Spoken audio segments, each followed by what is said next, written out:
সবাই এক বাক্যে স্বীকার করেছেন যে এই প্রতিষ্ঠানটি রাজনৈতিক অনুগত সাংবাদিকদের পুনর্বাসন কেন্দ্রে পরিণত হয়েছে। যে বেতার এবং টিভির নিজস্ব কোনো সাংবাদিক নেই, যা সাংবাদিক আছেন তারা পেশাদার না। যে আইনগুলোর স্বাধীন সাংবাদিকতাকে বাধাগ্রস্ত করে সেগুলোর কি পরিবর্তন দরকার সেগুলো আমরা স্পষ্ট করে চিহ্নিত করে এই সুপারিশমালার মধ্যে দিয়েছি। আমরা প্রস্তাব করেছি বাংলাদেশ টেলিভিশন এবং বাংলাদেশ বেতার সম্পর্কে। বাংলাদেশ টেলিভিশন এবং বাংলাদেশ বেতারের স্বায়ত্তশাসনের জন্য গত 3 দশকেরও বেশি, 3.5 দশক ধরেই যদি আমরা 90 থেকে বলি তাহলে সারা দেশে একটা রাজনৈতিক ঐক্যমত্য আছে। সব দল সবসময় বলে এসেছে যে বেতার টিভির স্বায়ত্তশাসন দিতে হবে। এখন এটা উপযুক্ত সময় বেতার টিভির স্বায়ত্তশাসন ইমপ্লিমেন্ট করা, বাস্তবায়ন করা। এই ঈদে জামা জুতো অ্যাক্সেসরিজের ডিসকাউন্ট। আমরা তাই বলেছি যে দুটিকে একীভূত করে একটি জাতীয় সম্প্রচার প্রতিষ্ঠান গড়ে তোলা হোক। যে জাতীয় সম্প্রচার প্রতিষ্ঠান তার অধীনে যে জাতীয় সম্প্রচার প্রতিষ্ঠান স্বাধীন একটি পরিচালনা পর্ষদ পরিচালনা করবে, সরকার সরাসরি পরিচালনা করবে না।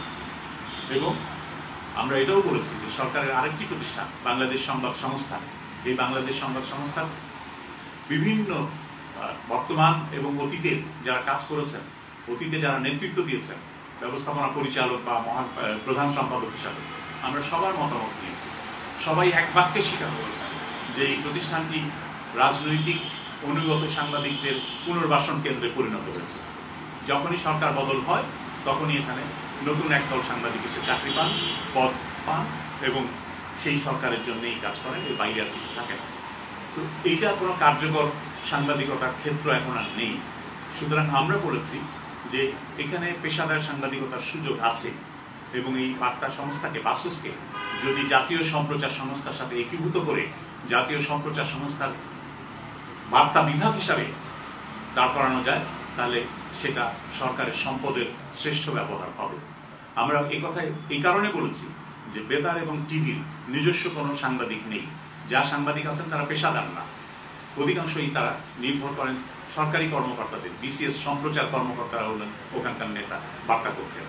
আর যে সমস্ত সাংবাদিকরা রিপোর্টার হিসাবে কাজ করেন তারাও খণ্ডকালীন চুক্তিভিত্তিক, তারা কেউ পেশাদার সাংবাদিক ওই হিসাবে নন। সুতরাং সেখানে পেশাদার সাংবাদিকের কাজ করার সুযোগ তৈরি হবে যদি বাসস জাতীয় সম্প্রচার সংস্থার অংশ হিসাবে তার বার্তা বিভাগ হয়ে দাঁড়ায়। তো আমরা সে ধরনের সুপারিশও করেছি। আমরা আইনগত ক্ষেত্রে সংস্কারের কথা বলেছি, অনেকগুলো সংস্কারের কথা বলেছি। যে আইনগুলোর স্বাধীন সাংবাদিকতাকে বাধাগ্রস্ত করে সেগুলোর কি পরিবর্তন দরকার সেগুলো আমরা স্পষ্ট করে চিহ্নিত করে এই সুপারিশমালার মধ্যে দিয়েছি। তবে আমরা এর সাথে আরও একটা জিনিস দিয়েছি যে সাংবাদিকদের নিরাপত্তা দরকার। সাংবাদিকরা নিরাপত্তায় সাংবাদিকদের নিরাপত্তার হুমকি আসে শারীরিক হামলা, আইনগত হামলা এবং হুমকি ধামকি, এগুলো নানা ধরনের বিষয়ের মধ্য দিয়ে। এগুলোর থেকে সুরক্ষা দেওয়ার দায়িত্ব রাষ্ট্রের।